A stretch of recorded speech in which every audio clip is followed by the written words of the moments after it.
Welcome to the End of the Hood Show. I'm Russ Evans along with Shannon Nordstrom. Welcome, hoodies. Thanks for tuning in so we can help you tune up. Chris is taking the day off, so we're going to get this thing rolling all by ourselves with the help of producer Doug Mashik, of course, from Prairie House Productions. Hi, Doug. He's waving. He must have ramped the train this morning. He did. He was stalled by a train out where we're at. We get the trains now. We told him to jump it, and so he was here on time, so I think he jumped it. I think so. He's got that I jumped it look, doesn't he? I didn't check the van in the parking lot to see if the bumper was Dukes of Hazzard style or what we had going there. But well, we're going to get right to it. We've got a load of callers already. We've got room for one more up there, but we're going to go right away to talk to Ron in Idaho with an 18 Silverado. How you doing, Ron? Oh, good morning, gentlemen. I'm doing great. How are you guys? We're not bad at all. Missing Chris, but we're all right. We'll get her done. Hey, thanks for what you're doing, giving us all this good information out here. We really appreciate it. You're very welcome. I've got a 2018 Silverado. I'm curious about something. I've been reading on the internet about the AFM delete devices that you put in your OBD port that keeps it in 8-cylinder mode all the time. Mm-hmm. Does that really save the engine from, losing the lifters and having to be rebuilt? Well, it stops it from turning on and off. And what we've seen when they're dead, if we've taken one apart, we see that the one of two things has happened. Either the lifter has fallen apart, the lock pin has come out of it and it's fallen apart because it's got a lot of wear on it, which could be caused from turning on and off if the oil is not changed off enough or just a poor quality or some contaminations in there, whatever reason. The other thing we see is camshafts that are worn down because they're delaminating. The metal's coming apart that's on that forged camshaft and the lifter as well, and that breaks down, which is an oiling system issue. That wouldn't have anything to do with the AFM. If you shut the AFM off, the cam could still wear. That's going to be a separate thing. But as far as the lock pin goes, right. Yes, I believe that if you've got, let's say you just have an oil quality issue, so things are going to wear under pressure easier. If that lock pin is having to move a lot, anything that has to move needs a friction reduction by means of that oil. So if you've got something going on there and it's going to wear, keeping it from moving is going to prevent that wear, you would hope. So it's definitely not going to hurt anything. And they're really cheap. I see those out there anywhere from $40 to about $120, depending on which brand you buy. And they all do the same thing. They just keep the computer in a mode thinking that we shouldn't be running the AFM right now, and it shuts it down. So for peace of mind, I have a lot of customers that put those in the vehicles. Now, as the vehicles age, if they've ever had that system operating or if the system just breaks down on its own, the solenoid valves that open up to allow the oil to go into that system to shut those lifters off, to collapse them, the solenoids can leak. And if they start leaking just a little bit of oil creeping by them, it tries to lift that pin off the seat in the lifter, that lock pin, just a little bit. And that's worse than being turned on fully and turned off fully as they're normally supposed to work. There's no pulse width in between. They're on or off. So if it's partially open, it's going to allow that pin to slide off its lock and wear it out faster. And there's nothing you can do about that. So shutting that off, it won't help that once it's already occurred. But I think if you shut it off early in life on a vehicle, your chances of that are pretty low that it's ever going to leak by there. But if you do like a lot of people have when they hit 150,000 miles and they still haven't had a problem, they're wanting to fix it, they put that in and it disables it. I think they might be kind of defeating the purpose because it's better to have it full on or full off than that little leak in between. If that makes sense. Yeah, it's only got 18.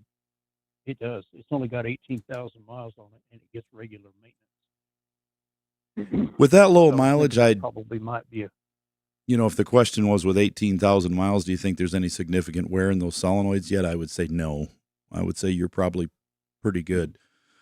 But also, I see so many people come in that have never turned that off, and they're working just fine. Yeah, they come in with we get them in here with 170,000 miles, and they're still running fine. And it's Usually, when you look at the vehicle, it's either been ran really hard and it's been maintained well, or you can just tell it was a truck as nice as it sounds like yours is, Ron, with 18,000 miles, and somebody that's really concerned and they just took extra caution to make sure they did their oil changes at 3,500 miles or 3,000 miles instead of 7,000 miles. Yeah. And Right. and the way they drove the vehicle made a difference too. But it's a truck. You're supposed to be able to use it like a truck. And I know that Exactly. as we've had these multi-cylinder displacement changes, we've watched over the years as the technology has also improved, because they went from the old 468 fuel injection or whatever it was in the old Cadillacs back in the 80s to the first generation, which seemed to operate the same cylinders. And then they got the newest generation where it can not random, but it uses all the cylinders in different sequences. And the thought was that it would not be as problematic on certain cylinders that way. And so there's been many evolutions of it, and the system has gotten much better over the years. We've seen at this point, I think, Russ, tell me if I'm wrong. If I am, please do. But the failures on the 7 to 13 model, they're older now, so you see more of them. But that system seemed to produce more failures at its point in its life Earlier. Than this 14 or newer LT series has, Right. which was an updated version of the system. Yeah, that earlier system, 12, 13, those were the ones that really hit. We put a lot of engines in those. So, but I think Russ said a good thing. If it's peace of mind and you sound like you want that, we haven't found that there's any harm in putting the system to bed, just putting it to sleep. But if you want to do it 100% the right way, you would take out the cam and the lifters and get the whole solenoid manifold and everything. Just And that's a lot of work and a lot of money. That costs a bunch of money. This is a pretty easy peace of mind. Is there any one particular brand of those defeat devices that you like over the others? No, they all seem to do exactly the same thing. I haven't heard anything bad from anyone on those yet. And I haven't heard anything like special or good in exception to one brand over another. They go in there and they basically tell the computer it's in, from what I've seen, that it's in tow haul mode without it being in tow haul mode. It doesn't change the transmission settings. It just goes into that portion where it says, when it's in this mode, don't run the AFM. Shut that off.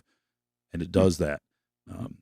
Other ones have the ability, they shut off that, and they also shut off that start-stop mode. When you come to a stop sign, it shuts it down, and stop-start, it shuts that off too. So you can get, if you pay a little more, you can get it to do different things. They also have one that when you put in, remembers the last settings. Shannon has something similar to that in his. You plug it in, and whatever you set on your dash, if you turned off the stop-start, it doesn't start. That's exactly what I have. And if it's in tow haul mode, when you shut it off, it restarts in tow haul mode, where, I've got one, and every time I pull a boat, every time I turn the thing off, I start it back up, it says, don't forget to put it back in tow haul mode. I see you have a trailer plugged in. So it's not a big deal, but it's also a pain, because it's like, look, I've got this plugged in, just stay. My thought would be on that, it should always, you got a trailer plugged in, automatically go to tow haul mode. If it knows the trailer's plugged in, it's reminding you, put it in there. Yeah, no, that's the device I put in was from Gen 5 DIY was the name of the company. Yeah. And it's on the auto start stop, and it's a 22.5 Silverado. That's the mid-year refresh, and Russ nailed it right on the head. It just remembers the last button push that I did. It's not changing any of the factory settings. It's just remembering that every time I was starting the vehicle, I was pushing the button and turning start stop off. Well, this just does that automatically. If you watch the information screen, it's just doing that automatically when I start the vehicle. Does that help you out? Okay. Yes, it does. I'll do some research, and I really appreciate all your help. You guys have become my favorite podcast of anything I listen to, so I really thank you very much. We appreciate that. Thank you. Take care. You bet. Have a great day. Bye-bye. Well, thanks for the call. That was awesome. We always appreciate a little bit of feedback on how we're doing, and we'll try to keep doing better. This is the End of the Hood Show. We'll be back in just a couple of minutes. Welcome back to the End of the Hood Show. I'm Russ Evans along with Shannon Nordstrom. Welcome, hoodies. Thanks for tuning in so we can help you tune up. Oh, you're very welcome. We're glad that you remember your lines. We'll just give you a little extra this morning. Oh, man, we've got so many people calling us. I wish Chris was here to throw his 2 cents in worth, but you're here for answers, and we're going to give you some answers. So we're going to go to Randy in Arizona with an 04 Mercury. How you doing there, Randy? Hey, guys. Hey, great. I don't know how you're doing it without Chris. I'll pray for you. Thank you. That's how we're doing it. God is my co-pilot. Shannon's the guy in the back. Yeah, I'm hanging out with both of them. He's checking luggage. Definitely love listening to you guys. So I'm doing what a pretty common thing's done on a 22-year-old Mercury Marquis is I'm replacing that air suspension with the coil springs and shocks. I got the kit, and so unlike my truck where I got one of those warning lights with my tires, I'm trying to eliminate that warning light situation. So I did some research, and I want your opinion. It gives you the research I found is there's 4 options. One I'm eliminating. I'm not going to put in a bypass module. So it's either a green wire, a dark green wire with a lighter green stripe in it, which I looked at a diagram, and I've been underneath that area. I had my glove box out before, and if I did do that, I would want to know maybe if it's important. There's 2 areas, make sure I cut it in the right place. The other one is, one of the other ones is turn the switch off, which my switch is off right now in the trunk for the suspension, and pull a fuse, but I'm not confident that one would work. And then the other one is, my car is real clean underneath. I could I've been underneath there doing all kinds of stuff. I could pull that, those parts out and then take those sensors and zip tie them up. I mean, I'm sure they're clean. And that would be easy to do. So just wondering your opinion on which one of those you would recommend. The best way to do it is with the module. If you got to buy the kit, they have kits with the bypass and kits without. But when you're not doing that, you've got a couple things going on. So you've got ride height sensors back there. If they're not connected, it needs to see that the computer wants to see them connected and wants to see them moving when it commands air to the suspension. So if the compressor's not running, it's going to say, hey, the compressor didn't put a load on it, turn the light on. If it is running, but the car doesn't move in suspension, it doesn't see those sensors move up and down, it's going to say, hey, we turned the compressor on and they didn't move, turn the light on. If we try to drop it and it didn't drop, turn the light on. So it's got a lot of things that'll turn that light on. If you turn the switch off and then pull the fuse, what's going to happen is it's going to see that the switch is off, and that'll be fine. It shuts it down. But when you pull the fuse, it's going to turn the light on because it sees that there's power missing from the module back there. Sometimes you can just turn the switch off with the car sitting, if it's sitting at rest, keys turned off, the door's open, you can just flip that switch off and it'll stay off. That'll work fine. But there's a lot of those cars that don't even have a switch. Those are the ones that you can't get by. But I have had some success with those where just try that first. Turn the switch off with the car off, leave the fuse in it, and see what it does. Because it won't try to power the compressor or raise or lower it when it's in service mode by having that switch off. Other times, though, there are some of those models that with the switch off, it says on the dash, hey, the power's off to the suspension, so we got a light on. And that's what the code is that it's turned off. And it's reminding you to turn it back on after so many minutes. There's a few things you can do with that. But have you bought the kit yet to convert it? Yeah, I bought one from the Geek guys there, and it didn't come with one of those bypass modules, and then none of them that I saw had that. It looks like you can get one for probably $50-$100 or whatever, and then you probably need a battery for it. And it should be just a plug-in to that unit. Oh, really? Okay. Yeah. Now you might be able to pulling the fuse and shutting it off. That's one thing, and it's old enough. I think you can. The wire you're cutting feeds the instrument cluster, and I think you can do that if you get the right one. Now, if you cut the wrong one, You can always put it back. It's not the end of the world. But yeah, if you can look up and find which wire to cut, what you're doing is you're just cutting the power to that information center on the dash. You just want to shut that, tell it everything's fine. We're not doing anything. The newer ones, you cannot do that. Yeah, because that's all. The networks all got to communicate together. And you talk cut to each something, other. it's going to say, "Hey, I'm missing the signal to the light. Turn the light on." But this one, I think, just powers the bulb. It's funny you eliminated the height sensor one. That cracks me up. They ought to, when you go to YouTube, there ought to be a little headline saying fiction and nonfiction. Yeah. There should, and it's. If you look at the stats on the internet right now, I believe we're up to close to 60% of all information, period, on the internet is posted by and run by AI and bots. So it's fake.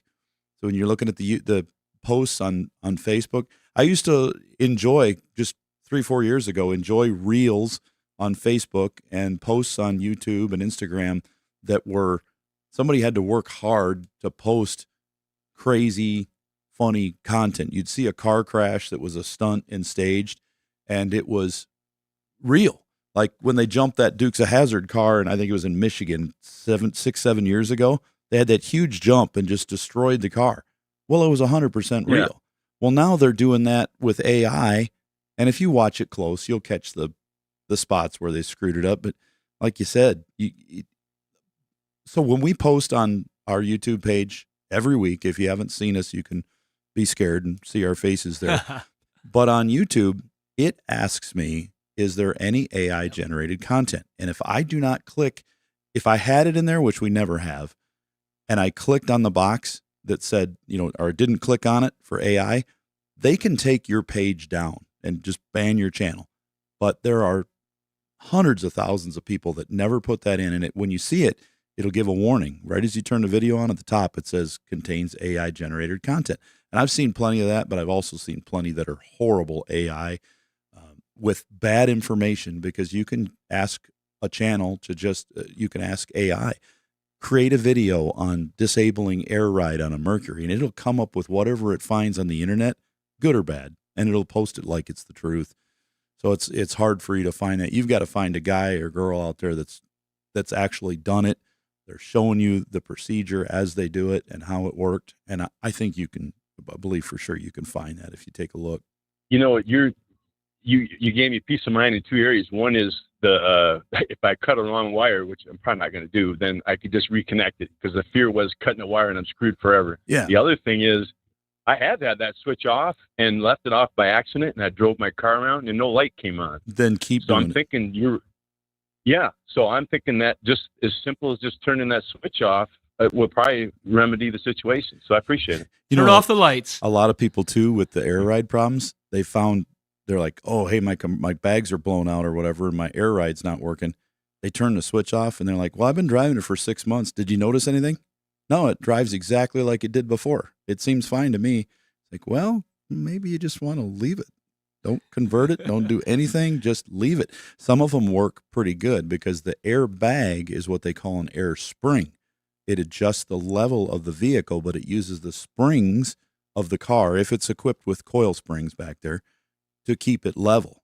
The air ride just runs it up and down and changes the dampening a little bit, but it still has the shock built into it. So if they're not leaking oil, in a lot of cases, they're still safe. You just got to find that out with your own shop to know for sure. Yeah. And so that was another, and I'll let you go on the next one, but I had one other. So in other words, it won't hurt anything. If you're not hearing metal rubbing or you're not bouncing up and down and you can hear problems, it ain't going to hurt nothing to keep driving it as it sits, right? Right. If it's got a spring back there anyways, and there's no leakage of oil from those shocks and they're still doing their job, it's not bouncing when you hit it like a roller coaster when you hit the bumps. Yeah, most people, I know they've left them. I've got some customers who've had them 10 years. They're like, oh, I just keep driving the thing. Okay, well, if you've gone this far, it must be okay. And you have other ones like the Lincoln Continentals where they go bad and the car just dragging the ground. You can't, that's unsafe, and it's you like can't a dog with worms. Yeah. So. All right. Well, I appreciate the info, guys. You bet. Thanks for the call. Take care. Yeah, those air ride, that's a thing. We still convert a lot that have to be. Some of the newer Cadillacs, some of the Have you done any Jeeps Lincolns. No, we don't. We will not work on the. We don't do any air suspension work on the Jeeps or any Chrysler Ram products because of the nitrogen charged shocks they have in there. It's just a different type of system, and with that, it's just something that we don't like. I mean, the dealers will still work on them, but yeah, they're kind of a nightmare. So we've stayed away from them. We've had our own employees that own those, and they said, nightmare. We'll be right back after a couple minutes on Under the Hood. Take care. This is Under the Hood. Welcome back to Under the Hood, everybody. I'm Russ Evans along with Shannon, the Nordstrom. That's perfect. Welcome, Hoodies. Thanks for tuning in so we can help you tune up. Hey, we got calls just lined up today, and we always love that, and we're here to help you out. So the next one we're going to go to here is Gil in Arizona. Arkansas. Which one is it? Oh, give me a There we go. Arkansas. All right. Arkansas, with a 96 Ford Ranger. How you doing? I'm doing well. Sorry Nice. that Chris isn't there because he would have told you guys to cut the blue wire. Cut the blue wire? Chris would have been right on that color. Yeah. Everybody knows you cut the blue wire. Should have told that guy. I said, well, I don't know about cutting that yellow wire with the stripe, but don't cut the red wire. Yeah, we've all That watched too. I too learned many that movies. from the M&M's guy before the movie comes out. You always see the gosh. M&M's.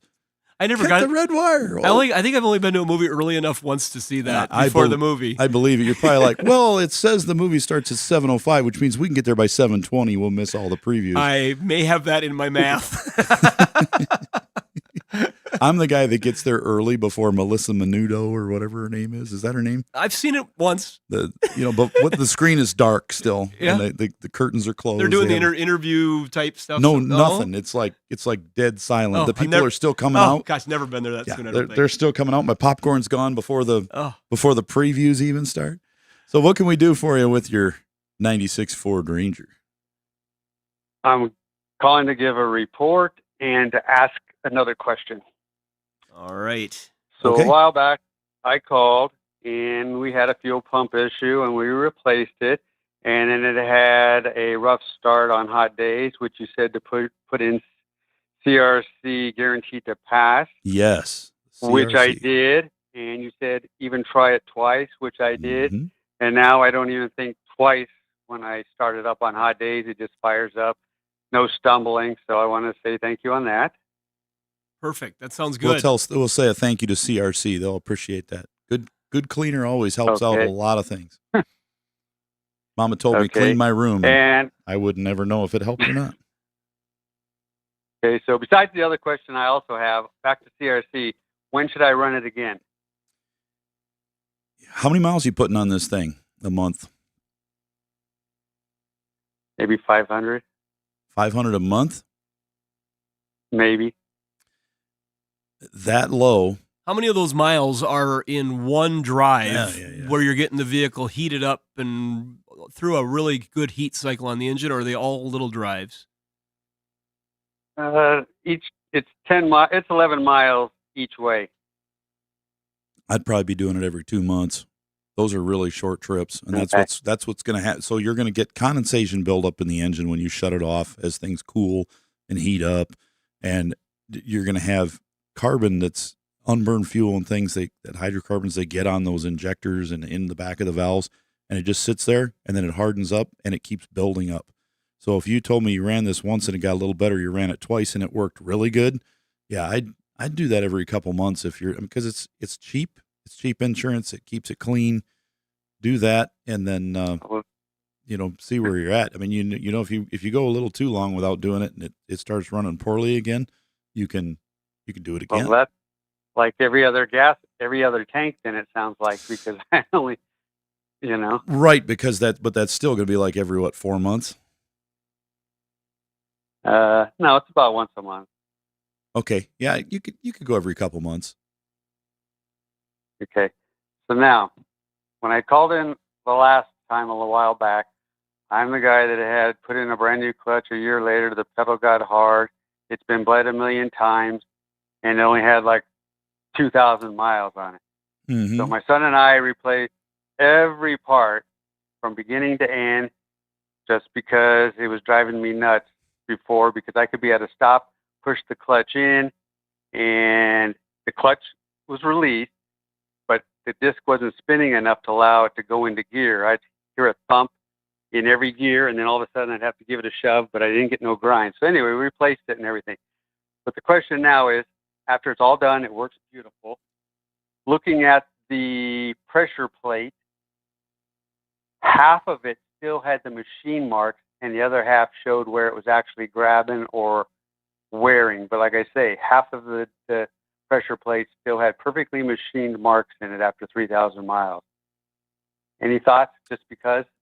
Now, when you say half, you don't mean like half the moon and the other half. You mean like that Yes. thing's 2 inches wide and it's half? Or, Yes, I'm talking half the moon. One half was machined still, and the other half showed where it was actually doing work or something anyway. It's not smooth. After 3,000 miles. Yeah, if you're looking at the face of it like a clock, and between 12 and 6, they're all gone, and between 6 and 12 on the other side, there's machine marks.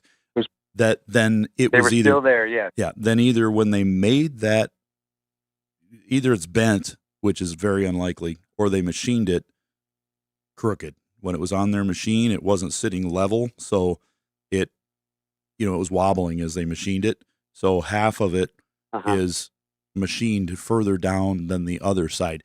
Very unlikely that the clutch surface was done that way, because the clutch fibers are synthetic and they're basically molded and pressed into a surface in a mold.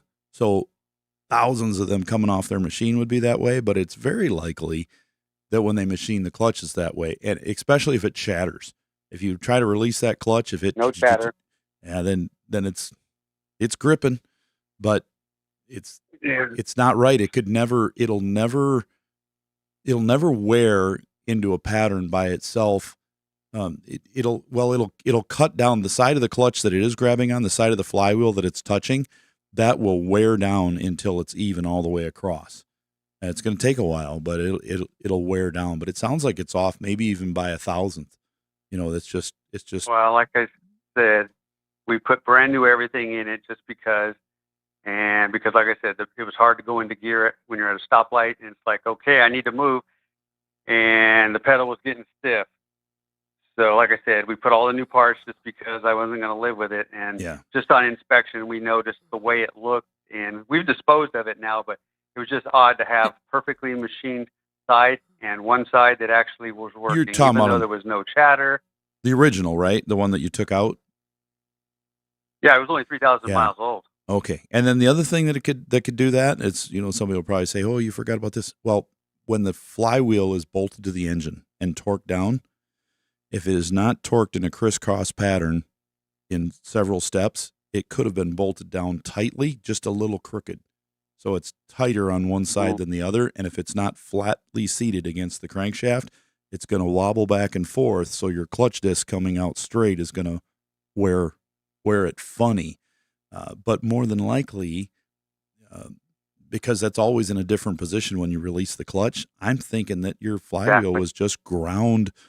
They ground the thing. Did you guys replace the flywheel or remachine it or anything when you had the part? Yeah, we went from flywheel all the way up to the master cylinder. We were taking no chances on having a stiff pedal when we got done. Is it all good? What'd that look like, the flywheel? Did they think it was flat yet when they machined it, or did they make any comments? Or it kind of looked weird. No, I did the work myself. It kind of looked weird where one side looked like it had more. It had heat cracks on it, and looked like it had some hot spots. Was the pilot bushing in good shape yet? In the end of the crankshaft? It was still good, but we replaced it also. Okay. Like I said, we weren't taking no chances. It sounds like you got it covered probably, but I'm just curious. It's good. That analysis is always interesting when you look at the broken part, the parts. I say broken parts, not all of them are broken. That was weird. Well, thanks for the report. Pressure plate. You bet. Thanks, Gil. Take care. You're welcome. Mm-hmm. All right, we're going to jump over and talk to James in Oregon with a 2000 F350. How you doing, James? Hi. It's a F350 with the 7.3 diesel power stroke, Ooh, big one. All right. and everybody wants to buy it because it's a 6-speed manual. It has every other option, but no shift on the fly that was going bad on them, and no self-locking hubs. Oh, But wow. it's never ever been a part. It's never been a part. We bought 2 of them, and this one has the most miles on it. It's 300,000 miles. And the other day when I went to town, I rolled the window down on my side, and then when I got into town, it wouldn't roll back up again. So, and it's done that a couple times since then. It might just be a loose wire. I don't know. The passenger window's doing the same thing. They're both having issues. They'll go down but not up. Yep. Okay. Eventually, I can get them up and lock the truck up, but I'm kind of kind of leery about leaving the windows down. When you say eventually you can get the windows up, is that with the doors closed? You haven't done anything but just mess with the switch? Yes. Okay, more than likely, then what you're seeing is a problem with that switch itself.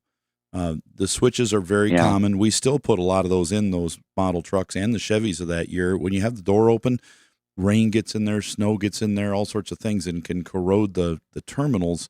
And the way they work is they have to have a ground to all the wires when they're at rest. And then as you push it to up or down, it removes the ground from one wire and applies power to it to go up. And then it puts it back to ground when you let go of it in the neutral position. And then the other wire gets pulled up off of ground and hooked to power.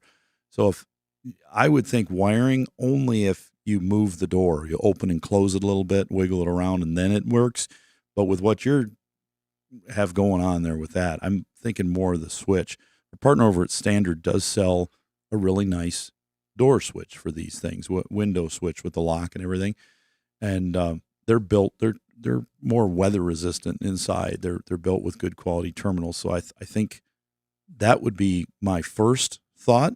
It can be tested. You could pull it apart and get a wiring diagram and all that and check it out. But if you can push harder on the switch or wiggle it around a little bit, that's almost always a switch issue, especially if it's occurring on both windows. I asked the question, if you go to the passenger side and use the window switch over there, does it do the same thing, or does it operate normally from there on the passenger side?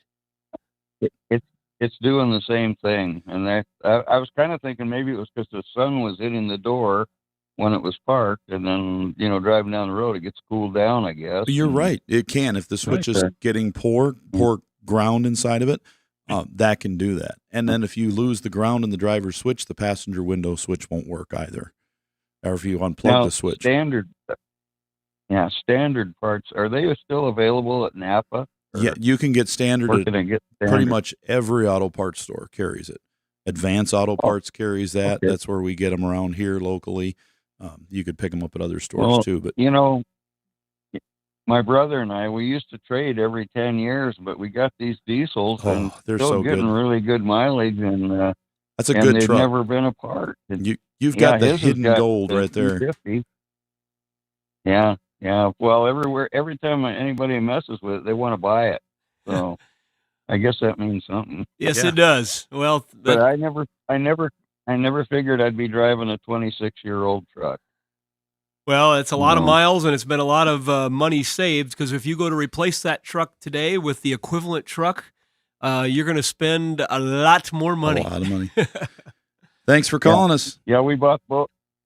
We bought both of them for $35 each, and now they're $107. Yeah, that's crazy, isn't it? All right, thanks, James. And Take care.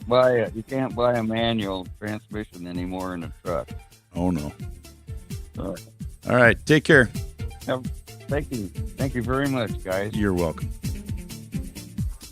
All right, this is the End of the Hood show. Shannon and I will be back in just a minute. If your Band-Aid can is empty because you have so many dash lights on, you need to call Under the Hood. 866-594-4150. This is the Under the Hood show with Russ and Shannon. Chris is out today. He'll be back next week. He says so. He promises. We'll count our chickens.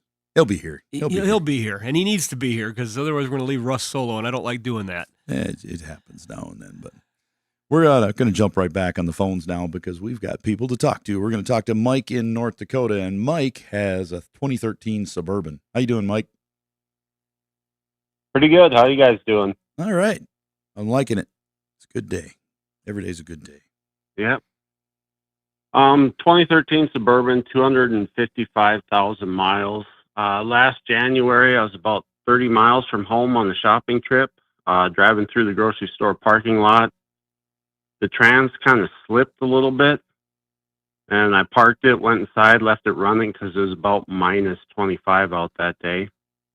And I came back outside, and I had no gears. And so thought maybe the shift cable had broken from ice or something. Crawled under, looked at that. That was fine. Called somebody to come pick me up, and I sat there for probably 20 minutes, put it in gear, and it drove just fine. Called my buddy back, told him it was working now, and I drove probably 5 miles and then quit moving again. So called him back, got a ride, trailered it home, left it for a couple weeks. The weather got nice out, and I drove just fine for a couple months. Then it did the same thing again, and I got P0872 and P0989 for the codes, trans fluid pressure sensor, circuit C and E low. Mm-hmm. And I guess my question is I haven't got the pan down yet. I'm still trying to get the exhaust bolts loose.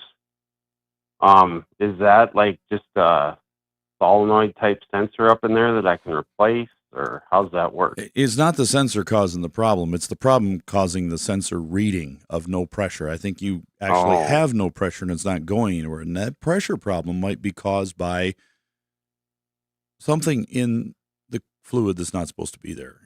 More than likely moisture. If it's either there's a failure in the pump, there's a failure in the valve body, so it's hanging up and sticking and you're dumping all your pressure, or you've actually got moisture in there. If you got a lot of moisture in there, water, not coolant, but because if you had a cracked cooler in the radiator, it could do that, but the coolant won't freeze. Under cold temps, though, you can get moisture to freeze, and you should be able to see that. If you look in there and you see that fluid, when you get the pan down, is a little milky, or there's some droplets, balls of water running around the bottom of the pan, that's a good indication that's what's going on. And when it gets really hot, though, if you get that transmission really hot, like when you're towing and it gets up around 200 degrees, it's going to start burning that out of there, boiling it out of the fluid. But if you're driving without a trailer and it stays in that 160 range, it just doesn't get all the moisture out of there. And you could even take a small sample of that fluid out of the bottom end of that. But once you dump most of it out, you take a little off the bottom and put it on a hot plate and see if it sizzles. If it smokes, it doesn't have any water in it. But if it sizzles and crackles like bacon on a stove, it's got water in it. And that moisture, it will cause things to stick, especially on an older transmission. You could try to do a flush on it with some cleaner first. In our shop where we use the Justice Brothers cleaner, we put that in, we run it, we dump it, we change it and flush it completely, put a filter in it, and that may take care of it. On the long hand, you may have to drop the valve body out of it and make sure all the valves are clean. They move forward and back, full travel like they should. You may have to use some cleaner and spray in there and get them cleaned up.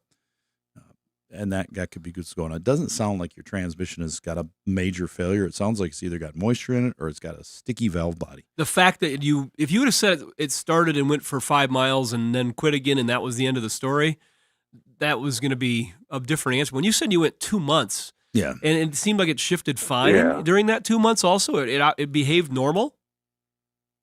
Yeah. Is that true?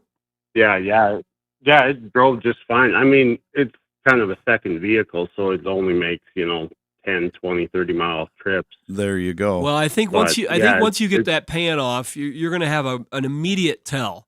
If you take that pan down and you smell icky fluid and you see a lot of control valve could be having issues with with the valve behind it too. It could be having issues and not giving it enough pressure to But move. if you take it down and everything seems kind of somewhat normal, it's not really burned up, you don't see anything out of line, you start seeing some of this moisture, then you can be optimistic. But I got a feeling you're going to get a tell pretty quick once you get that fluid inspected and the pan down.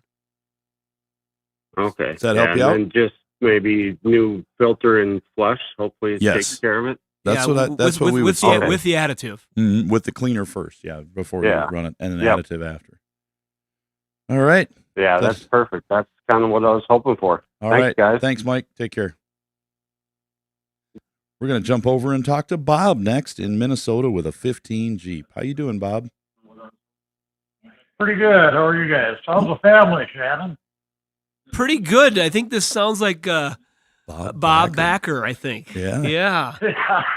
The Mighty Van guy. Yeah. Hey, I have got a 215 Jeep Wrangler Sport. I have a code of that is my brake control module. Hey, turn your radio down in the background there, Bob. Oh, okay. Brake control module. Okay. I checked with the Start over dealership, start over with and that start over with that question. We'll just start over with that question. Okay, I have a 2015 Jeep. We have a brake control module issue. I checked with the dealership, and they gave me two different part numbers. Uh-huh. One is for the hydraulic part, and one is for the module part. Right. Okay. How do I know which one I got to order? Well, usually when these fail, it's more of about I'd say 95% of the time it's the electronic portion that fails and gives you the codes, and it doesn't operate. Now there's a slight possibility it's the other portion. It's just got dirty fluid. The fluid needs to be changed probably 5-6 years on those. Otherwise they can gum up and stick. But usually it's the electronic portion that fails, but it has to be programmed. The mechanical part does not. Right. The electronic part does, so they would have to do that. But more than likely it's the electronic part. Now the electronic part is the easy part to put on. They just unbolt it, slap it on, program it, they're done. So being that it's so much easier, if you found out you needed the hydraulic portion later, that's the more expensive part labor-wise to put on and bleed out and everything anyway. So you've already got the electronic portion done. But more than likely, you're going with the electronic part. And we have had people call us and say they've had failures in these, and every one of them so far, the 4 or 5 that have called, they said, hey, we had to put the new electronic portion on our brake control module because it went bad. Nobody's called me with a hydraulic one failed yet. It's been years since I've seen that in anything. Yeah, and back in the early onset of the newer generation Silverado in '99, eventually those started having some failures with the ABS, and we quickly learned that people were buying the complete used assemblies from us and then just taking the electronic pancake off the top and putting it on theirs at the shop. And most people were straight about it, but we had a few that returned and said, hey, I didn't use this. And they're like, so we had to start marking both of them, marking the bolts on them because people were just taking the electronic part off. And so it's definitely the most common thing we see is the electronic piece to fail. Do you sell those? We do. We do sell them. And I believe at 2015, we just got to check. So sometimes they can't be programmed independently quite so easy, certain ones. But we're not aware of each one until we really give it a shot. Yeah. So Dealer on most of those. Yeah. All right. Thanks, Bob. You bet. Thank you. Take care. Yeah, I mean, electronic stuff drive you nuts. It's just the way it goes. But hey, that's what we're here for. We'll help you out if we can. It is solvable. This has been another episode of Under the Hood. We got another hour coming up here shortly. You can get on the phone, get lined up for the next episode, 866-594-4150, and we'll be back in just a moment.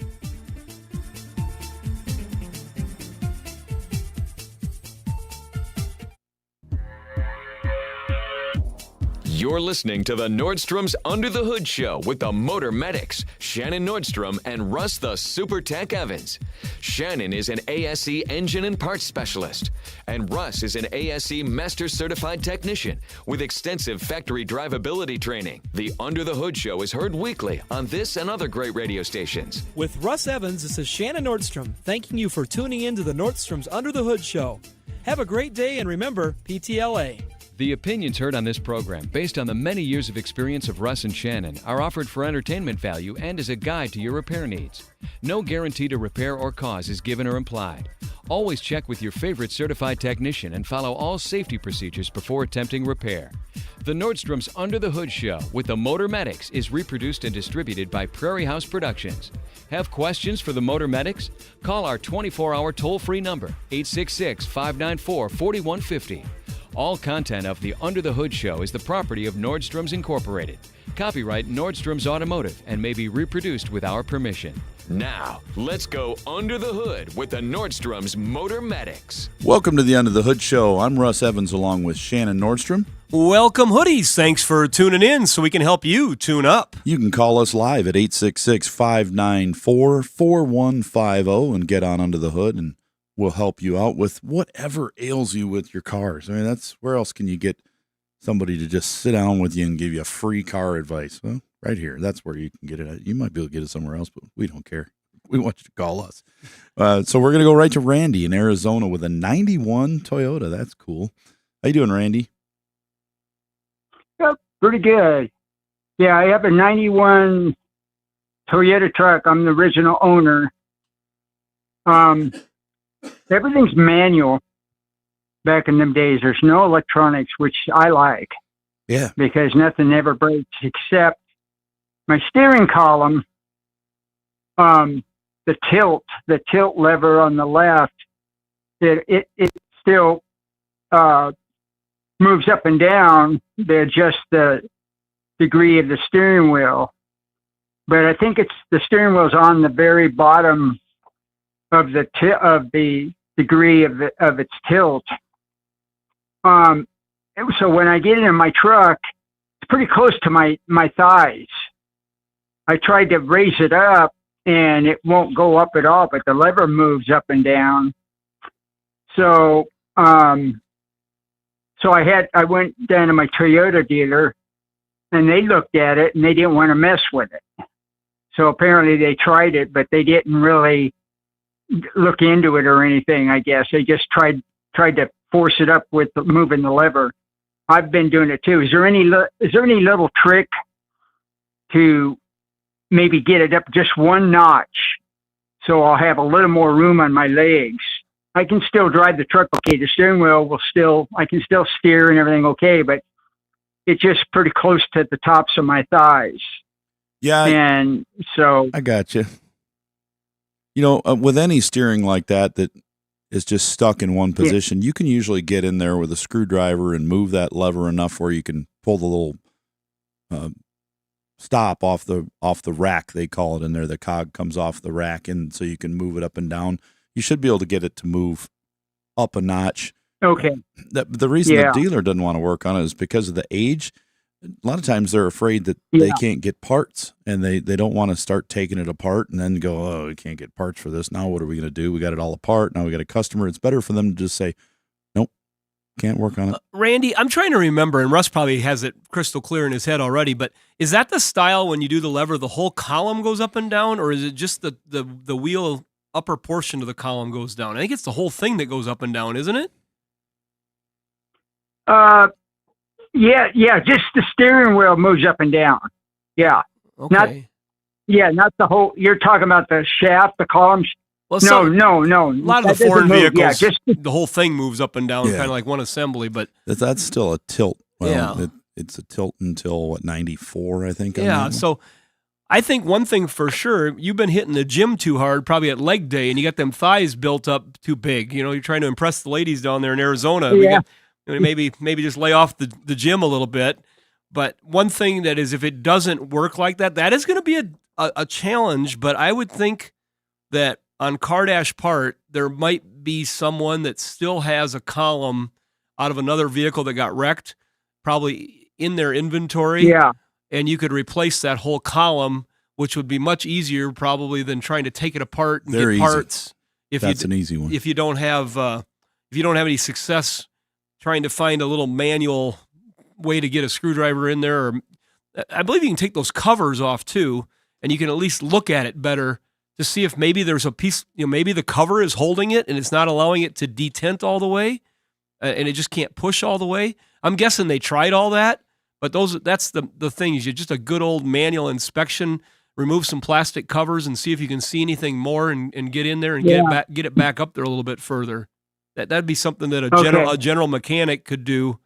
Probably if you saw a gas station that had a mechanic bay next to it and a guy that looked like he was above 50 years old working in the bay, that's probably where I'd stop and say, hey, can you take a look and see if we can figure this out? Yeah. Okay. Yeah. I lived when I lived before I bought a ranch home in Golden Valley, Arizona, but 65 miles away was where the dealership was, the Toyota dealership. So he's kind of far away now. So, but I have a couple of good mechanics about 8 miles away now in the city of Kingman. So yeah, I can do that, but I'll look at it. I'll take the top panel off, that plastic cover, and I'll look in there. Yeah. And I'll do like Russ said. Yeah. Work with it a little bit with a screwdriver or something, see how it kind of functions. It's real simple. Just the manual lever just won't go. The lever moves. So that's, I figure that's a good sign that it does move. Yeah, I think it's frozen. It's just not engaging. Yeah, it's broken. Yeah, but the dealership told me there's no available part at Toyota anymore for that. Yeah. So you'll be able to find it. My other question is, you know what, guys? My other question is, I'm from California all my life. I never had the problem, but living in the desert, beautiful area, high desert, but there's a lot of rodents, a lot of wildlife of every kind out here. Snakes. I've had a problem one time. I went in, opened up my hood. I was doing it. I've been doing it for about 3.5 years because I found out that rodents get into your engine, chew wires. Yep. So what happened was I went out to my truck, opened up my hood. I had been wrapping steel wool around all the connectors where it's all factory from Japan. And all the connectors are showing with the wires on top of them, different colors, and they're all in good shape. So I've been wrapping those with steel wool and everything. So one morning I got up, I was going to drive into Kingman, and I looked inside the engine, everything looked good. But I saw one piece of steel wool that was out of place. It was above the wheel well inside the compartment on the driver's side, right against the wall, the metal wall. So I looked down closer, and the steel wool had been moved. 3 little wires had been chewed through the factory wrapping too. They chewed through the factory wrapping and the 3 little wires. So I said, uh-oh. So I got in my truck to see if it would still start. It would turn over like a bad fuel pump or something like that. It wouldn't start though. So I had to have it towed. And yeah, I had a good guy that does wiring and in Kingman. So thank goodness I found him and he fixed it. So is it okay? I'm continuing to wrap them. I got to do it every day. When I get home, I raise the hood to keep the hood cool.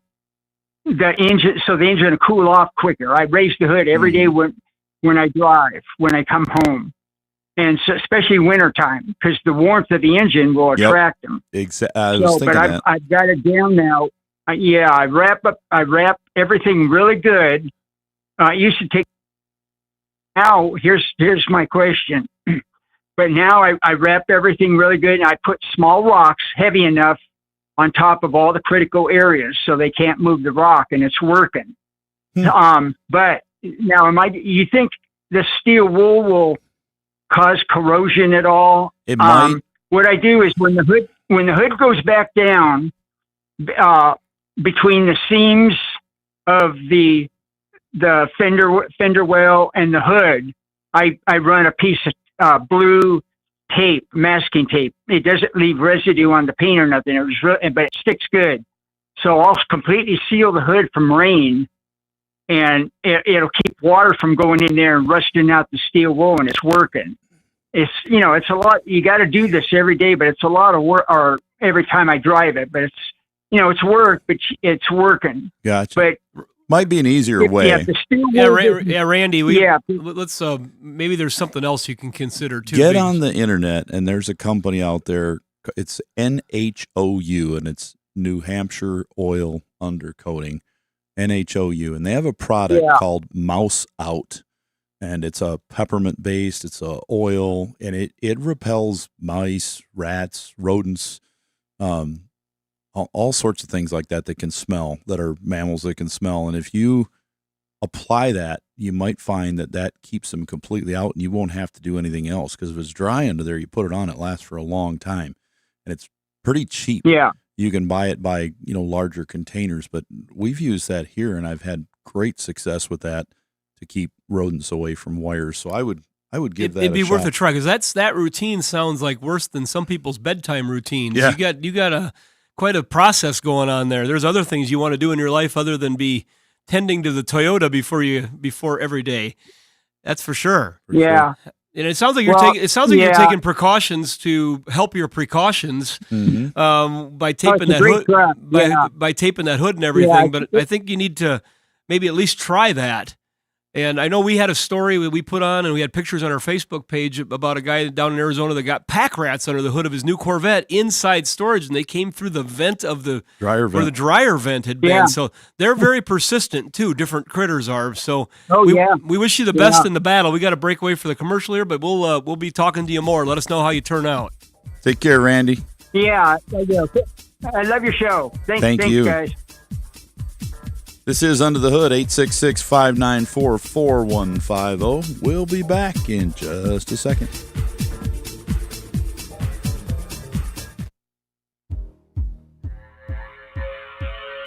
YouTube certified mechanic. Yeah, that's not quite what they mean by certified mechanic. This is Under the Hood. Welcome back to the Under the Hood show. I'm Russ Evans, along with Shannon Nordstrom, sitting over there. Welcome, Hoodies. Thanks for tuning in so we can help you tune up.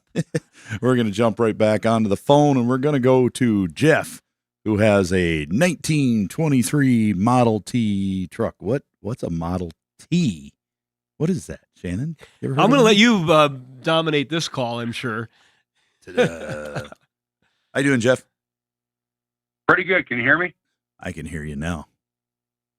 Okay. If I remember right, one of you guys has a Model T. Is that correct? That is why I mentioned I may let Russ dominate this call. I've been working on Model T since I was literally 5 years old. Okay. Well, I acquired this one from my dad, who passed several years ago, and we ended up with it. And I've had it in storage for 10 to 15 years, and got it out. And it's in my garage, and I've been working on it. I got the engine fired up. I did a few things prior to that, changed the oil, of course. And my first question is, what weight of oil should I be using? I just put straight 30 in it. Yeah, I use a 30 in mine, non-detergent, because that truck, that vehicle does not have a oil filter on it. So you've got to use a non-detergent oil in there and just dump it. And then you use the two petcocks on the back of the transmission oil pan housing in order to check the oil level. It should be above the below and below the upper, in between in the two. When it's hot, it should just barely drip out of the top, if any. It shouldn't ever be over that. And when it's cold, it should come out of the bottom one. That's why they put two of them there an inch apart. If you're like, why did they put two of them in there? But yeah, you want to put a detergent in there, you'll have a mess, because it's not designed for that without the filter. And also you want to use something that's got either a zinc additive you want to put in there with it, or you want to use oil that's set up for that. A lot of people have used diesel oils and heavy duty oils and things like that. In mine, I just use a standard non-detergent 30 weight oil. I think I was using Haviland in mine with a ZDDP zinc additive to protect the camshaft and stuff. And that's like a big lawnmower. That's all it is. With the valves and stuff in that cam, it looks like a Briggs & Stratton engine inside. So you don't really have the force on the valves that you do with the new engines. to really worry about not having the zinc, but I put in there because it doesn't hurt anything, and there's no catalytic converter or anything to mess with, so it's fine without it. Is this a car, or is it a truck, or is it a ton truck? What is it? It's a truck, I guess. It looked like it's got the cab is just open, and then the bed was obviously home built. I don't know if they came like that and you built your own bed. How big is the bed? How long is it in feet from the back of the cab to the back? Is it just like 2 feet long, 3 feet long? No, it's probably 4 feet, maybe, I'm guessing. 4 feet. Okay, then that's a C-cab truck. If it has got no doors on it, it's just open. It has a door on the passenger side. Just a short one, though, right? Right. Yeah, and then no door on the driver's side. Correct. Okay, that's a 23 Model T C-cab truck. So it looks like a big letter C on the door on the side, and it's a pickup because it's got the short bed. A ton truck, which is a TT, has an 8-foot bed on the back of it. That's what you have, isn't it? Yeah, and bigger tires. It's a taller, bigger truck, but the cabs are all the same. But the pickup, that's a nice little pickup to go around. Does it have a Ruxtol transmission in it, a second transmission with a gear shift lever inside, or does it only have the 3 pedals on the floor? It just has the 3 pedals and then the lever on the left. So you got a 22 mile an hour truck. Most of those had they would put the accessory Ruxtol in there. I don't know, Doug, does yours have a Ruxtol axle, 2-speed rear axle in it, second lever? No, just the 20 mile an hour version. Yeah, he says, yep. Doug's got one too that I don't know when the last time it was out. It doesn't go very much. It's a car. So it's like we're a whole family of Model Ts around here. We had 2 of them had Priuses and 2 of us had Model Ts. Crazy.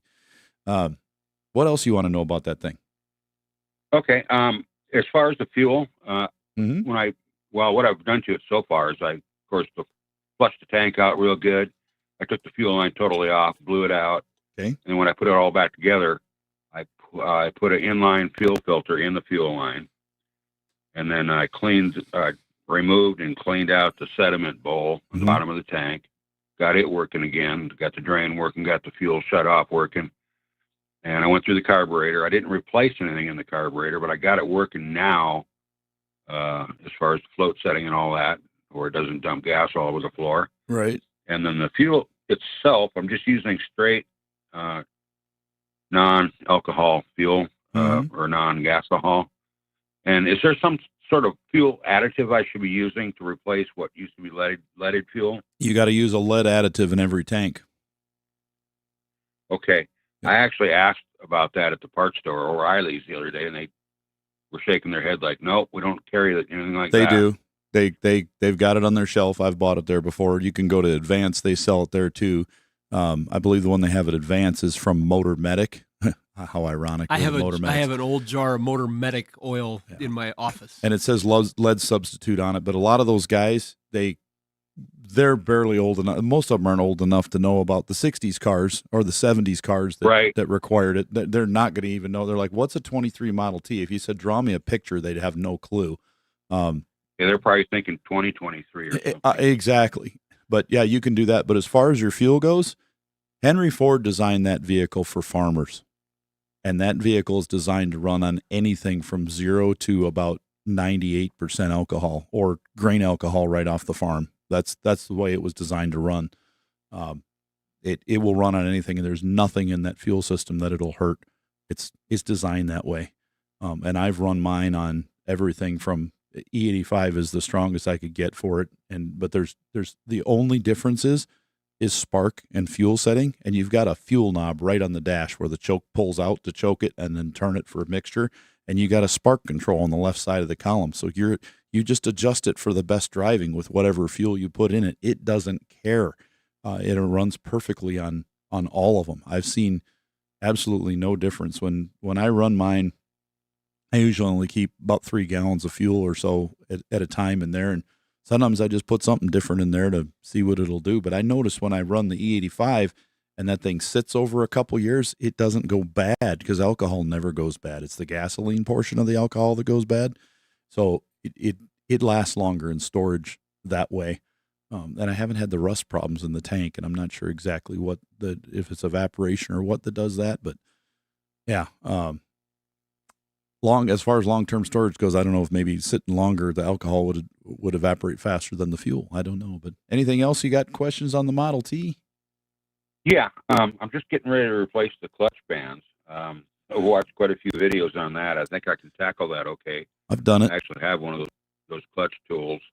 Yep. And I've got some gaskets on hand and on the way. I'm going to take of course, the whole cover off. Yep. And easy right now, the reverse band is working just fine as far as I can tell. It's just the high and low on the left pedal that's messed up. They're And of course, adjustable. all the settings. Put all the new bands on it, all and then adjust them, properly. You'll watch the YouTube video on it, and you'll get her down, and then it'll shift nice for you. Yeah. Let's see. I got a couple notes here in front of me. I've found parts at 2 different locations now online. I don't know if you have any go-to places that you use. Eckler's or Antique Auto Parts out. They all sell the same pieces. They're just different companies, but they're selling the same thing. Right. Okay. Well, that helps a lot. All right. So I think that was about it. Oh, in regards to the fuel, I guess I was steering away from the alcohol fuel because I was afraid that it would, cause corrosion problems. Doesn't. And then go bad quicker. That's the way Henry designed it. Okay. Well, that's nice to know. And I think I've got the spark advance down pretty good. I haven't messed with the fuel mixture. Mm-hmm. I don't know if there's a best way to do it, just where it runs good. Yes, just where it runs good. Get your best running out of it, and that's all you need. Yeah, I guess I was, thinking back to the 60s and putting a vacuum gauge on the intake. But... No, don't do that. Just play it by ear. Hey, thanks for the call, Jeff. Okay. We appreciate it. Well, thanks for taking my call. Thanks. You bet. Have a Take good care. day. This is Under the Hood, 866-594-4150. We'll be right back in just a few minutes with more of your calls.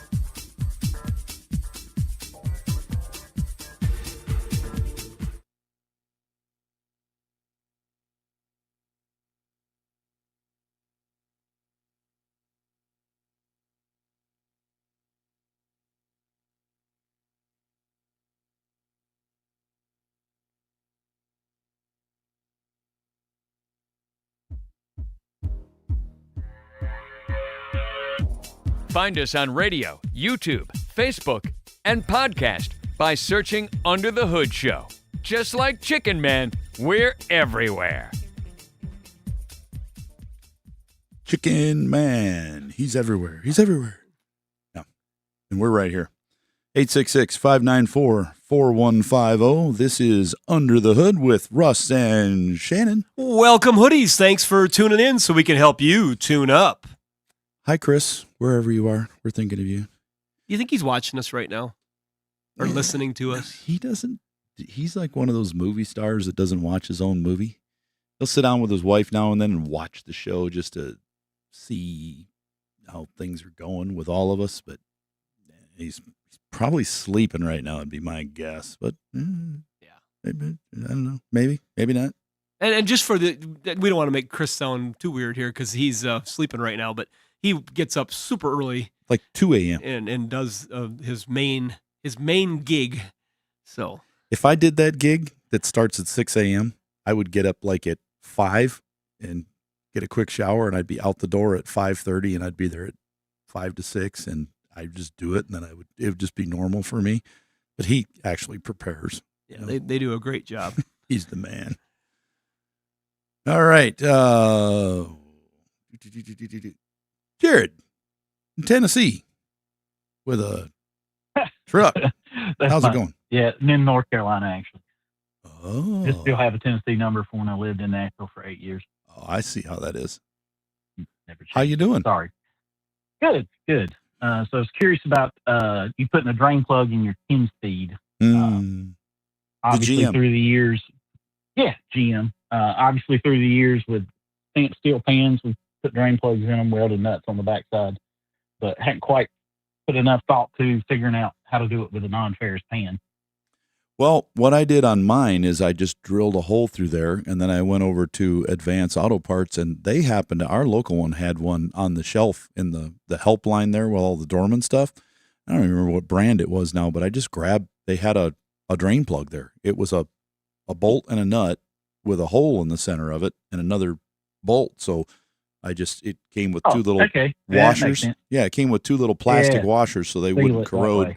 Yeah, I just drilled a hole. I bolted this thing together just good and snug so it wouldn't fall out. And then you just take the bolt out of it and to drain it and put it back in. And the one that goes inside is really narrow. It's one of those nuts that's only like a little more than maybe 3/16 of an inch thick. It's really narrow, so it sits low, so it can drain. It's made for that type of stuff, but that's what you need. Yeah. If you can't find one, just go to auto parts or a hardware store or something and get that type of flat bolt and nut, and then you'll need a couple little plastic washers or something on there to keep it from leaking out. You don't want it to leak. But that's what I did on mine. Yeah. I should have thought of that. They do sell, if you want to spend the money and take take it all apart, you can buy a pan with a drain plug in it. But you got to drop that exhaust and everything to get the pan out, which is dumbest thing ever. They could have made the exhaust a half-inch lower and it wouldn't have hurt anything. No, because there's already ground clearance. Well, and they made it worse in was it 19 and newer where you had to remove the heat shields and the O2 sensors. And that's what I've got in the 21. So way worse. A lot of stuff to pull out. So I just did that in mine and wiped the pan out really good, and I had no problem at all with it. Deal. Well, definitely appreciate the show. You gave me a lot of wisdom and insight through the years. I found you probably about 4 years ago. And, nice. You probably made me a better mechanic in general. Well, our goal always is just to help people just be, I've said this in a weird way, but a better consumer of the automobile. Just, we may not know everything, but we can get you to maybe think and ask a few more questions, try something different that wasn't on your palette when you were thinking about what you're going to do. And that's kind of the goal here, and just get people more confidence to ask and be in the right position to take care of their vehicle well. As we're trying to figure out the broken stuff every day. Yeah, exactly. Yeah. Good deal. Well, I really appreciate it. Thanks. Take care. All right. Bye-bye. All right. Oh, we got a couple questions came in. First, I'm going to give away a hoodie. Let's do that. Congratulations to Charlie Redfield. He is the winner of the hoodie this week from Berkeley One Classics, celebrating over 50 years of collector car coverage. Had a couple Berkeley One Classics on the show today. We didn't do the guess the color on the Model T because we thought that one was too easy. More than likely it's black. Yeah. It could have been dark green, but more than likely black. On a C cab, I think I haven't seen a green one of those. Most of those were all black. That would have been a pretty unique vehicle if it would have been probably green. But that's perfect for him. He's just getting this running. He's a local guy. Get a hold of Berkeley One Classics, and they'll be able to help you out unbelievably affordably on that vehicle to get it covered for what the vehicle's worth, plus your liability insurance and everything you need to keep that thing on the road safely and legally. And we got a couple questions coming in here on the chat. Terry asks about a 19 Chevy Equinox with a 1.5 turbo. It's only got 42,000 miles. What do you guys think about those? We get them into our shop all the time. We've had a couple problems with them, but nothing overwhelming. Like when there's a bunch of cars we see and we just, they're going to be a problem. I would say those vehicles that had the failure with all those 2.4s, this one's nothing like that. No, I think your most likely failure point is going to be the turbo itself. Yeah. At some point. And keep the oil changed. A lot less possibility of that. And do they have a pretty short maintenance interval on the spark plugs on those? Mm-hmm. Yeah, different than you might imagine. I think it's 30,000 miles on those, but you really got to check them because we've had a couple come in with like 80,000 and they were barely running and misfiring, and there was no electrode left on the plug. And I was like, hey, those are. Well, I thought everything was 100,000. It's like, where did you get that? Oh, I don't know, TV, radio, something. Well, plugs got longer for a while, and then it's kind of a general feeling as you grew up that spark plugs lasted 100,000 miles, and it was kind of the rule on the street. Yeah, a lot of people. And that's not the case anymore. They don't know. Same way with oil. When I've had so many people. We do a lot of engines and transmissions at our shop, and people are coming in and they're saying, "Oh, I don't know why my engine would fail." I got one knocking right now in a car, and it's like, "Well, I change my oil every 5,000 to 6,000 miles all the time. So it shouldn't have gone bad. Like, yeah, you should have been doing about every 3,000 on that. Is there like 8 months, 6,000 miles? And that's most of the time, which means occasionally they probably went over by a couple thousand. That's why it failed. That's why it failed early at 80,000 miles. It's just, they can't take it. Yeah. It depends on what it is, and you've got to look. And there have been some changes in oil lately. I just got my new bill. Yeah, Russ sent me a text on this. I was like, oh my. And then he's like, wow, they all went up like that? And then 10 minutes later, the guy that sells the oil that used to work for us came in and said, yeah, I'm just here giving them the bad news. Oil prices for those of us who buy oil and sell it to you to put in your car. So this would be at a wholesale price. Yeah, have doubled or more.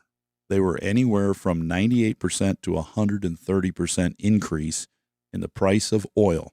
So this week, I have already had several people that called me, and the first words out of their mouth were, how much do you get for an oil change? When they say that, it means they've already been pricing oil changes. They've been going to a quick lube for years, and their quick lube price that was $90 is now $140.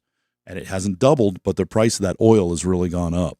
So they're like, oh, I'm like, well, oil changes are not our specialty. That's not what we're doing because we're so busy doing engines and transmissions and brakes and struts and tires and all that kind of stuff. Yeah, our goal would not be to have the cheapest oil change. But oil is going to go up, and I know you're probably thinking, I don't want to change my oil at 3,000 miles. That's what I say. The two things we just said back to back really push against each other. Do you want to change your engine, early and spend thousands on that? I mean, it's just what it is. But if you look at oil has not gone up in like 7 years for us. It's been the same. So now it's gone up. It should have gone up like, every year. Those quick lube places and the rest of us all should have been going up maybe $5 or so a year. That would have seemed normal. Okay, things are going up. It's normal, and people would see it every 3 to 5, 6 months. They're getting their oil changes like, oh, it's up over that. Yeah, it's gone up a little bit. Nobody would have paid attention. But all of a sudden, when that price doubles for us for buying oil, it goes up, and there's nothing that can be done. Now, those oil prices, we've never seen them come down. I've seen, I don't know, maybe 6 or 7 oil changes or oil increases in the last 30 years for me in this shop. And every one of those, they said, oh, yeah, price of oil's high for whatever reason, conflicts in the Mideast, whatever it is, they're going up. Refinery's been hit by Hurricane Katrina. We had that was like our last increase. And they never went down because they don't raise them for a long time. It's just one of those things, but you're going to have to, when you go to get your oil changed, if they tell you that they're not higher, they're not doing it just for spite. That is the truth. The oil costs more, and don't look for it to go down because it is not going to go down anytime soon. We're going to jump to the phone now and hopefully have some better news for everybody, but we wanted to pass that on because you need to know your favorite place is not trying to take advantage of you. They got hit with the increase not from July 1st. Todd in Minnesota with a 20 Ford F350. How you doing, Todd? Pretty good. I just got this vehicle a couple months ago, and I was checking when to change oil in it, and it says 12,000 miles every year. That's not right. Wow. Yeah, that's stretching it. Which engine's in it? 6.2 gas. 6.2 gas. I'm definitely not comfortable with 12,000 miles or a year. I thought, what the hell? That's ridiculous. With fully synthetic oil, if this was a construction truck and I was running on the highway, but I wasn't hauling anything on a trailer, I was just hauling in the bed or whatever, 3,000 to 4,000 pounds or whatever, everywhere I went. And it was always on the highway. So every day I'm going to get at least 100 miles of highway driving. I'd feel pretty comfortable going maybe 5,000 or 6,000 on it, probably 6, because it's always on the highway, always completely getting good heat warm. cycles through it. It's actually going to run pretty good. And if the oil's clean, I might go as far as 7. Like if I pull that stick out at 7, and because I've been on the highway.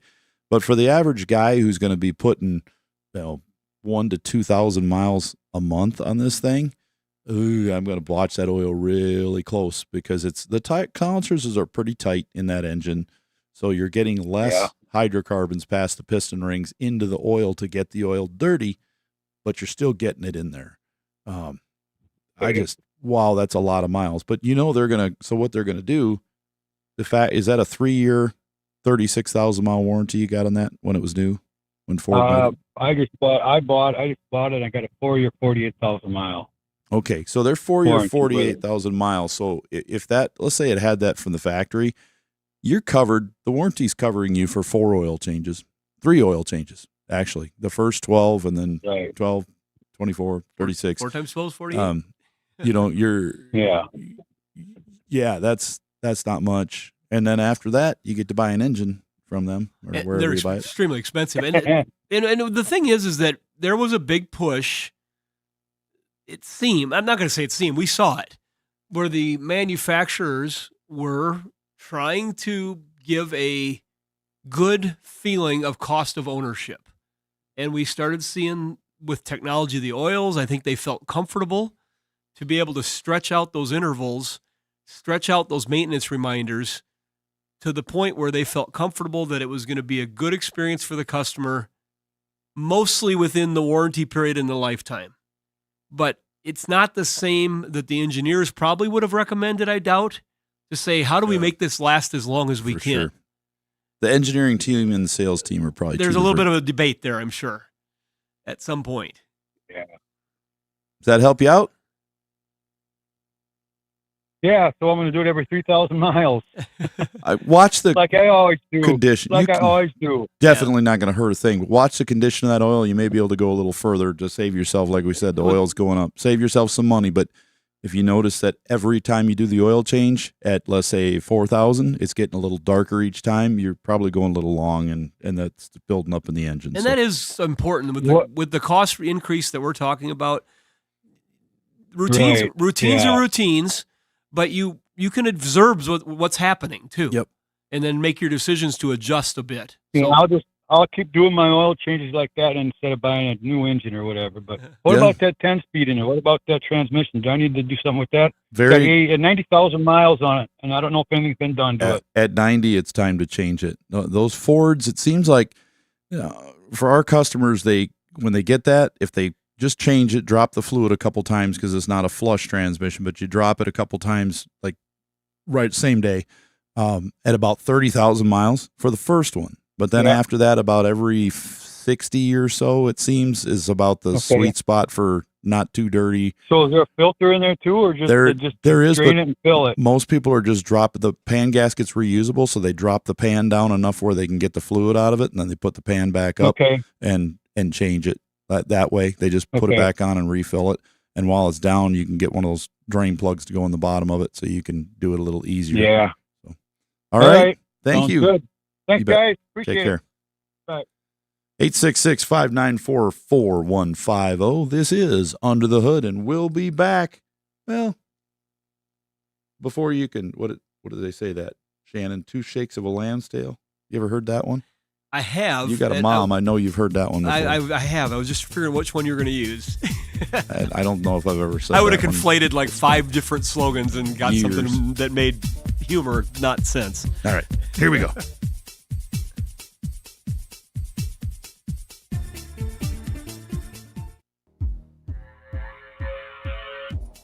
Guaranteed car repair advice or double your free back. This is Under the Hood. 866-594-4150, and we've got just enough room for your calls. That's awesome. We like to get people on here. We got stuff coming from the chat, and we've been just covering a lot of bases today, a lot of different types of subjects. I love that. And we didn't even get a chance to really talk about what might be going on in the automotive world, and there's some stuff happening. Russ, you had a recall that you had mentioned might be something different than we like to. There's always some of the similar recalls, backup cameras. I hate to even discount at all the Takata situation because anything to do with an airbag is completely very serious. And when you get those in the mail, please pay attention to them. But this one here is different. Kia Telluride, fire danger. They're saying, hey, get call the dealer right away. It's a danger because the seat switch might catch on fire. Now, we've had seat heaters catch on fire over the years. It's been a long time. Like Lincoln's a long time ago. They'd make your butt look like a waffle iron. They were bad. The other one, though, now is the actual switch in the Kia Telluride was having some issues. If it gets bumped, they're saying that could cause an issue. It's like, well, you bump it every time you move it. But if you got a Kia and you're concerned, it covers a couple other models too. Just call your Kia dealer and say, hey, is there a recall? Because these are free when there's a safety thing, especially for fire. They want to address it right away. They'll tell you what to do. Those guys over at Kia are really good about that. They want to take care of you and your car. Is the Hyundai Palisade in on the same? I believe it is one. But you've probably but you've got to call them and find out. You're going to get notice, and please follow up on that notice right away. That doesn't sound like something that anybody's interested in. You don't want to leave it. That's for sure.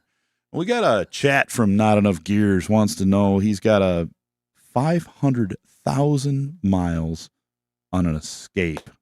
I'll give that a round of applause. It's got a manual trans in it. That's how it made it that way. Do not see many of those around. I saw the other day. I saw somebody came in with a, I think it was the Caravan. I think it was an '84. Shocked me that it was on the road. Caravan with a manual trans. Remember the stick was up on the tire on the dash, but it was solid shape. But it was they said they had bought it. I can't remember where they said they bought it. I thought they said Nevada. I remember somebody always looking. Arizona. I need some shift cables. When we used to work at the sales counter. It was the Dodge Daytona engine, 4-cylinder with a manual trans that basically and the cables, instead of being on the console on the floor, went on the dash. I think he used the same thing.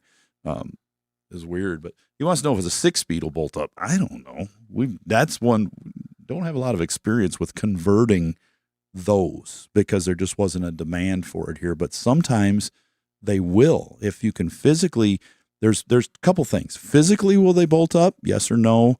And then once they bolt up, is the speed sensor going to be the same number of teeth on that reluctor wheel in there? To make sure that the gears are right. And if those two match, you can physically bolt it in. You can do about whatever you want. Yeah, it might take a custom shifter of some sort. And you got to also look too, because the gear ratios might be different in one compared to another, and it'll throw your speedometer off. So you'd have to go with like a Dakota digital adapter to get the right speed signal. But if where there's a will, there's a way. And I'm guessing that there's an enthusiast out there somewhere that has compared those gearboxes, or you start looking at the images that are out there, you can start to see, that's YouTube. Different bell housing. No, that's not going to work. Or maybe, that looks the same. I'm going to dig deeper. Now we're going to talk to Gage with an 07 Yukon. He's on the phone. How you doing, Gage? Good. How are you guys? We're awesome. We're doing great. We're liking it. Awesome. Hey, good. All right, I got a unicorn for you, and I got a couple questions here. So, I have a 2007 GMC Yukon Denali. The motor, it's got 250 on the body, give or take. Motor was pulled. The 6.2 was pulled at about 170, 180,000, and replaced with, I believe, like a 07 kind of the year 5.3. I believe it was milled. There's he had done the delete on the camshaft and LS7 lifters, I believe, and kind of had done some work to it, which was great. It's been running fine and everything. That's great. But now I have developed. When I first bought it, I put exhaust manifolds on it and I straight piped it, which has been great. But I have noticed that I have gotten a ticking, it seems, on the driver's side, and it's very noticeable in the mornings and on cold starts. And then as I drive it throughout the day or whatever, it just becomes less and less. It's still there. Right. And I don't really think that I'm leaning towards lifters, but I kind of want you guys to kind of point me in a direction of how to go about it without being too invasive, as far as kind of narrowing down if it is exhaust manifold leak or if it's something else I need to kind of a little bit deeper in. I'd be betting on exhaust manifold because it gets quieter as you go, and lifters don't usually do that. You could, when you start it, you can put things in the intake that would cause it to smoke a little bit. You don't want to do too much because you'll plug up your catalytic converter, but tiny amounts will do it. And I had one that I just couldn't find. I was like, is it leaking? And I couldn't hear it with a stethoscope. I just couldn't get it right. And I ended up putting a very small amount of transmission fluid into the intake. And we're talking like a thimble full, because that's not going to plug up the converter one time. I mean, people burn oil and it's worse, but I just put a little bit in there and it immediately gave a cloud of smoke out the exhaust. Not a huge one, but smoke. And I saw it come out of the manifold. Where the manifold met the head, smoke came out, and I went, yep, there it is. The other thing you can do is you can use a smoke machine, take out the O2 sensor and shove it in the exhaust manifold there in the pipe and see if smoke comes out there. Now, you usually get a teeny tiny amount, no matter what, but yeah, that'll give you an idea if it's got a leak. Okay, and I have one more question too. Okay. So We've got about 30 seconds. Pretty well. Okay. Yep. Say that again. I was gonna say we got about 20 seconds left. I'm gonna hold you over for the second one, and just give us about 30 seconds, and we'll come back to you. Hang on, just a second. No worries.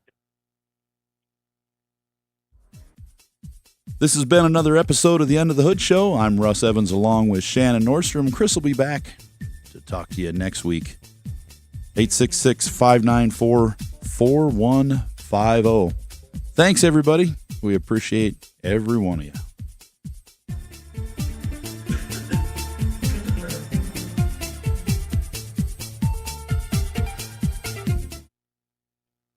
All right.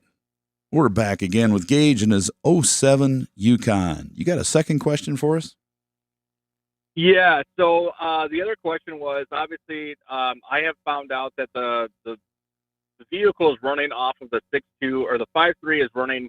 It's still got the CPU from the 6.2, the original motor. Do I need to get it tuned? I feel like it's just not quite running. You know what I mean? It's just maybe the trim levels or something. Or I'm, how do I go about it? What's my best option as far as, I know there's some tuning places in town, but, I don't want to drop $1,000 on something when I could be a couple $100 fix. You know where I'm going with that?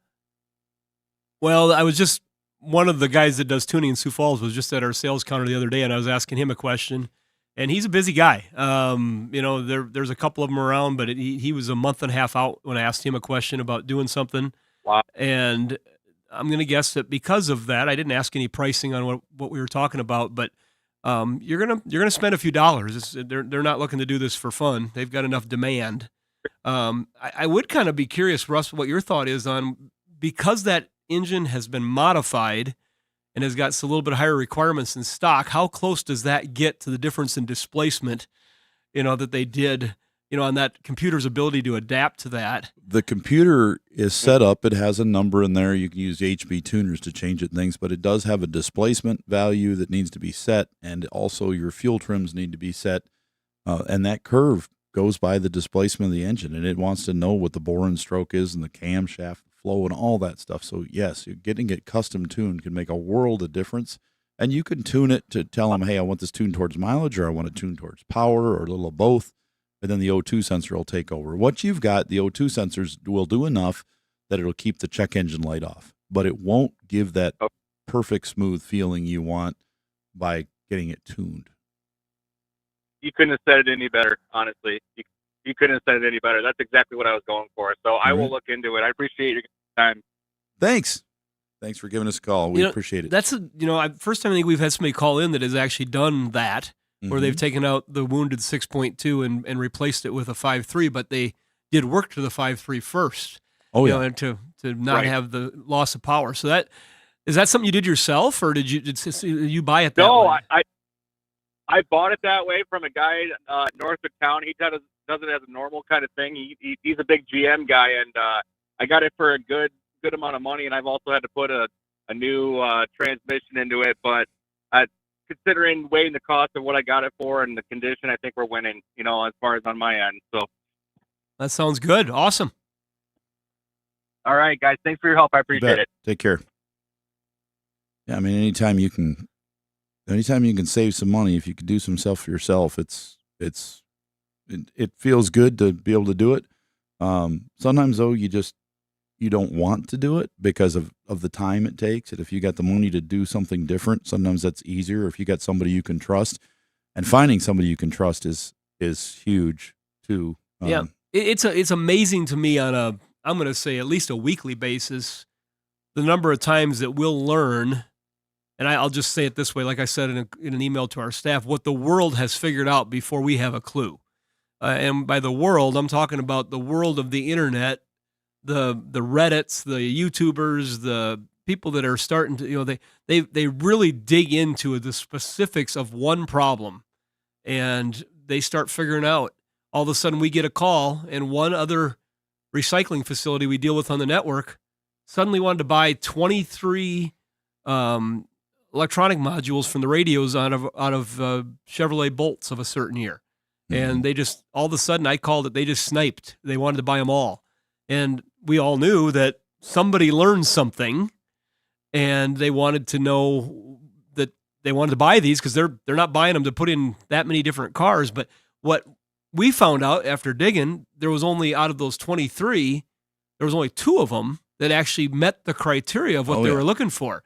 And what they were looking for was a specific code underneath the GM logo that said MY21, which was model year 21, and then it said mid.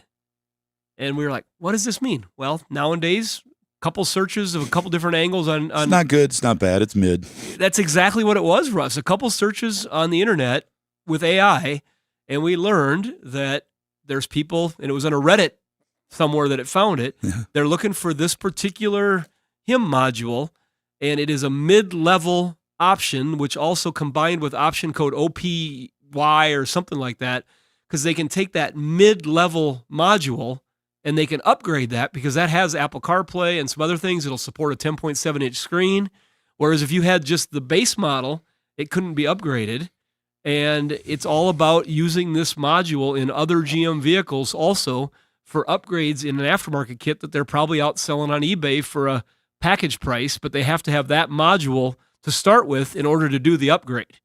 And that's what we learned. So now we know that if we get one in that has the mid, the MY21 mid on it, that's a different price under that same Hollander number, what we call it a Hollander number, for that module, where there's 500 of them out on our network for $75 under the one side, but this one here looks like it might be worth $300 because the world figured out that's the one they need. That's the one they want. We're not selling. But that's the one. things that you don't learn on a daily basis just buying and selling parts. People are calling you up and they're saying, hey, I need this one. Yeah, I got one of those. Here it is. You can sell 10 of those until you finally realize that, oh, these aren't going bad. Yeah. People are buying these to do something else with them. Usually when somebody calls and they say, oh, I'm glad you had one of those because everybody else wants $1,000 for them because they use them for these special things. Well, thanks. Here's yours for $100. Like when we found out the diesel transmission modules. Yeah, that was like, we've got 3 in stock. What $250? Really? Does it work? 3. Yeah, and then the next day we look on eBay and we're like, why are they going for $2,000? It's like because there are none left in the world, and you've just sold yours. You're like, oh boy. And then every customer that calls says, well, a new one's only $599. Go buy one. I can't. Yeah. Yeah. Supply and demand is officially in charge at that point. We're gonna give away another hoodie. Producer Doug's saying like, oh yeah, I could use that hoodie. Congratulations, Barbara Herkowitz, from our friends over at Berkeley One Classics, celebrating over 50 years of collector car coverage. And congratulations to everybody here at Under the Hood. And that's it for another hour of Under the Hood and the after show. No Chris, it's just not as aftery as usual. Yeah, he makes the after show just more aftery. He does. More fun. He's great. Take care, everybody. See ya.